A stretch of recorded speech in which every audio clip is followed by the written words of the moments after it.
The 2025 Ford Rangers are here, and we're going to be going over what you need to know about this mid-size truck. This model year has gone up by about $2,000 Canadian. It's also gone up in the States as well.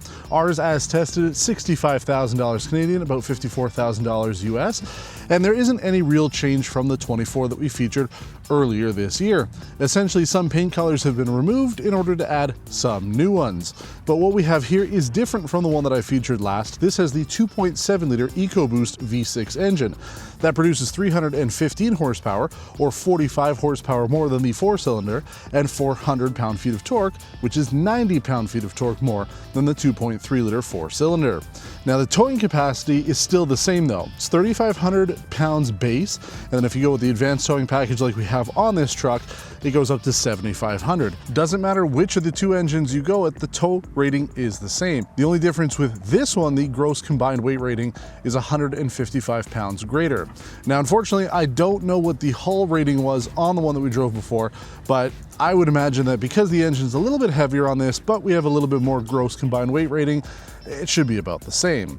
Last thing I want to touch on before we hit the road, fuel efficiency. When we drove that 2.3-liter engine in eco mode, we completed our 100-kilometer test loop in 8.9 liters per 100 kilometers. This 2.7-liter EcoBoost V6, 9.5 liters per 100 kilometers.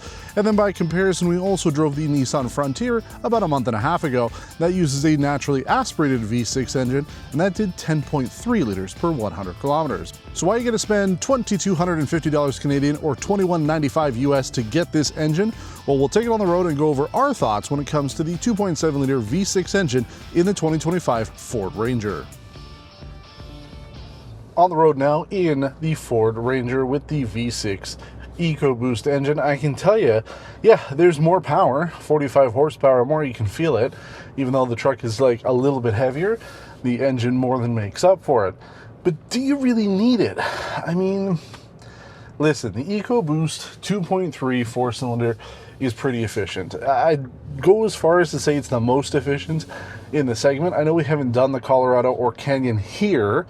James has driven both of them, but until we can get them actually on our test loop, I can't say for sure, but it's worked out pretty well. This is the same engine that Ford offers on the F-150 and the Bronco, and that makes sense because when it comes to the GM trucks, those are the same engines that GM puts in the Silverado and Sierra in the entry level. And that 2.7-liter Turbo Max engine seems to be pretty solid overall.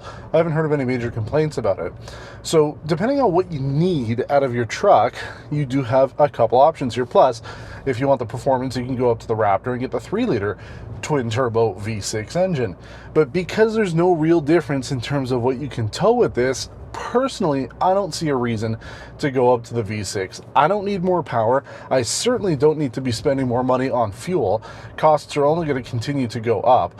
And even though it's only a 0.6-liter difference on our test loop, which is pretty small, and again, over time, that's going to add up. But then also, I'm in town, it's gotten worse. So I don't want to be spending money on the fuel.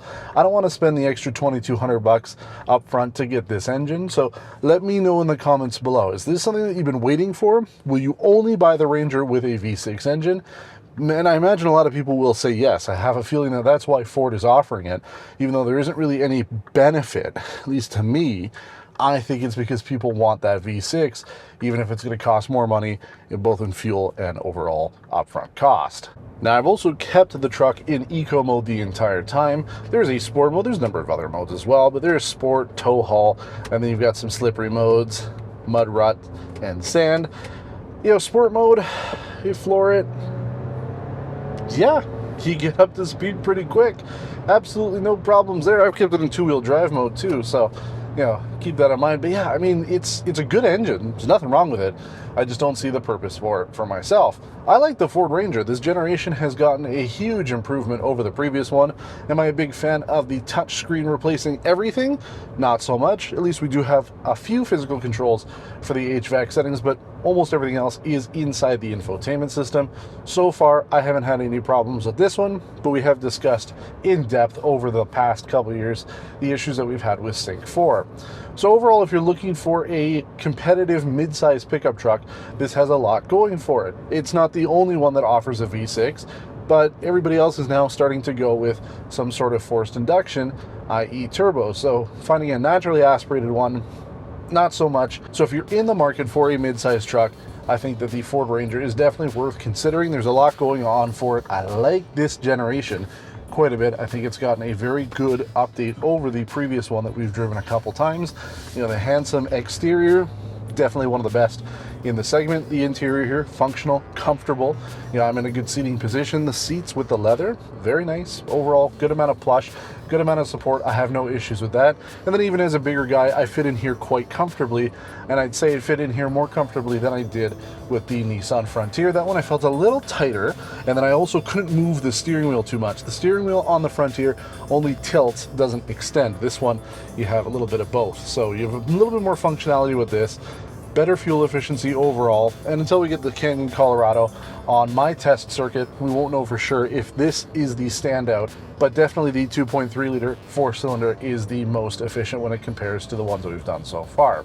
Now, as I always say, if you have any questions about the vehicles or the episodes that we do here on Test Drive, we do get back to absolutely everybody in the comments. So let us know if you've got any questions. Let us know your thoughts on what you think of having another engine option in this segment for the Ford Ranger. We always like to hear from you. We invite you to subscribe to the channel if you haven't done so already. Consider sharing this video online on various platforms like social media, Reddit, whatever it may be. Helps us grow the channel, gets more views, gets more subscribers, and it helps us build our community here. So we appreciate you watching, and until next time, take care.